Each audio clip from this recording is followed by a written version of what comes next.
This trick gives you instant privacy. No extensions needed. In this video, I will show you how to enable Opera GX free VPN and stay protected online. Step 1. Enable the built-in VPN. This toggles Opera GX free no-log VPN proxy. How to do it? Press Alt plus P and search for the setting. Type in Enable VPN and then search toggle on the Enable VPN option. Toggle this on. Step 3. Use VPN in a private window. Some versions only show the VPN badge in private mode.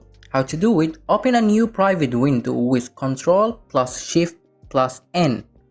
Click the VPN badge at the top corner of the address bar.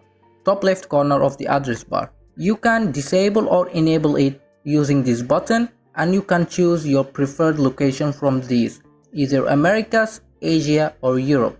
I prefer using Europe. Now I am unprotected because VPN is temporarily unavailable. Let's try again. So I'm protected. If you are enjoying these privacy tips, visit the iPhone shop for exclusive tech merch, and don't forget to subscribe for more in-depth guides. And finally, don't forget to subscribe to see more tech tips like this, and stay tuned for even better guides on optimizing your privacy and performance. Thanks for watching and bye.